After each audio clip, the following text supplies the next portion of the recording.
Picture a small settlement on 7 hills, overlooking the Tiber River. This is where our story begins, over 2,500 years ago. This wasn't just any village, this was the seat of an empire that would one day rule the known world. Welcome to Rome. The legend tells us of Romulus and Remus, twin brothers suckled by a she-wolf, who founded the city in 753 BC. After a fateful quarrel, Romulus became the first king, and Rome was born. For the next 2.5 centuries, a series of 7 kings ruled, laying the groundwork for the city's future greatness. They built the first temples, the first public squares, and even the first sewer system, the Cloaca Maxima, parts of which are still in use today. But the Romans grew tired of kings. In 509 BC, they kicked out their last monarch and declared something new, something revolutionary, a republic. Res publica, the public affair. Power was now in the hands of the people, represented by the Senate and elected officials called consuls. This was a game changer. It unleashed a wave of energy and ambition that would propel Rome from a local power to the master of Italy. The Roman Republic was a machine built for expansion. Its heart was the legion, a disciplined and adaptable fighting force unlike any other. Legionaries weren't just soldiers, they were engineers, builders, and citizens. They marched in their iconic hobnailed sandals, carrying their heavy packs, ready to fight and build anywhere. Their first great test came from across the sea, from the mighty city of Carthage. The Punic Wars were a series of epic conflicts, a struggle for control of the Mediterranean. Imagine elephants crossing the Alps, a daring feat by the brilliant Carthaginian general, Hannibal. He terrorized Italy for years, winning battle after battle. But Rome, in its darkest hour, never gave up. They learned, they adapted, and they took the fight to Carthage itself.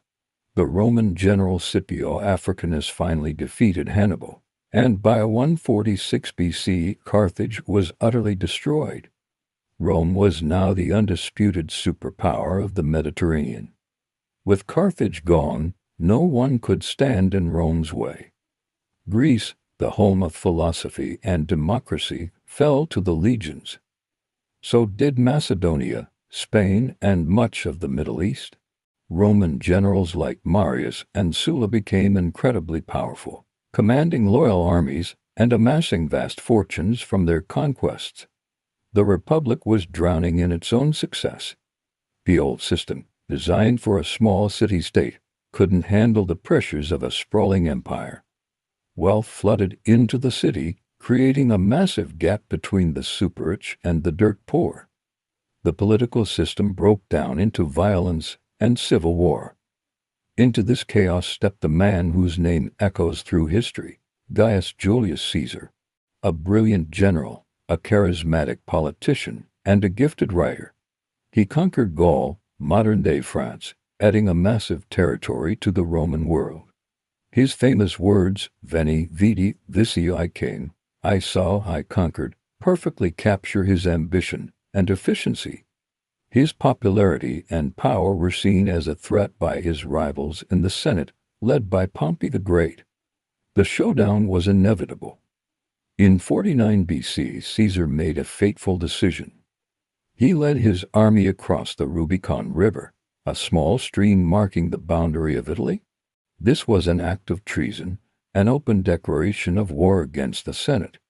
The die is cast, he reportedly said. The civil war that followed tore the Republic apart. Caesar emerged victorious, becoming the undisputed master of Rome.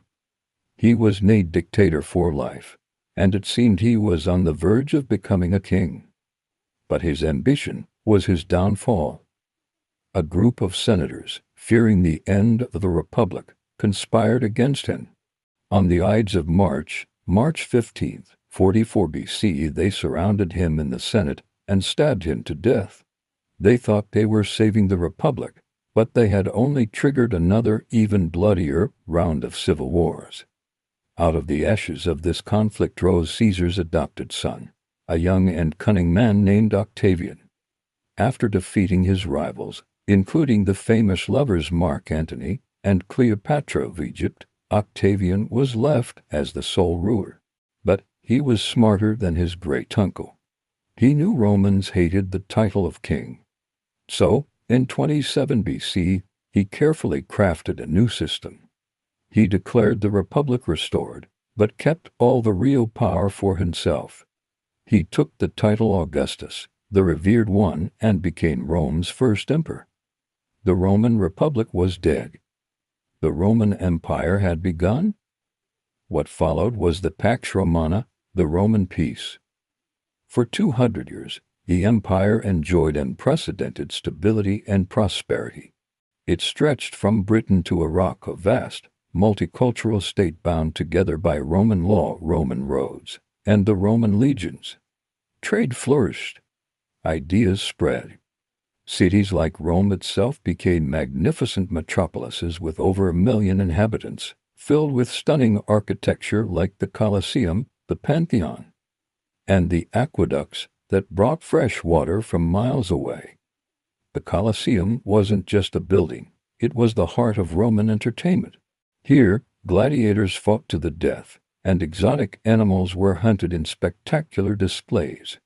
It was brutal, yes, but to the Romans, it was a symbol of their power and their mastery over life and death. Meanwhile, the Pantheon, with its breathtaking dome and oculus open to the sky, was a temple to all the gods, a masterpiece of engineering that still inspires awe today. Life in the empire was a study in contrasts. A wealthy senator might live in a luxurious villa with intricate mosaics and heated floors, feasting on delicacies from across the globe. At the same time, a poor plebeian in Rome might live in a crowded, rickety apartment building, surviving on the free grain dole provided by the emperor. Yet, they were all Romans, part of a shared identity that transcended their differences. But no empire lasts forever. By the 3rd century AD, the cracks began to show. The empire had grown too large to govern effectively. Barbarian tribes pressed on the frontiers. A series of weak or corrupt emperors led to political instability and constant civil war. The economy faltered under the weight of massive military spending and crippling inflation. In a desperate attempt to manage the crisis, Emperor Diocletian divided the empire into an eastern and a western half in the late 3rd century. A few decades later, Emperor Constantine the Great took two momentous steps. He legalized Christianity, a once persecuted faith that would soon become the state religion. And he moved the capital of the empire from Rome to a new city in the east, a city he named after himself, Constantinople. This was the beginning of the end for the Western Roman Empire. While the East, which we now call the Byzantine Empire, would thrive for another 1,000 years, the West continued to decline. Rome itself was sacked multiple times by invading tribes like the Visigoths and the Vandals.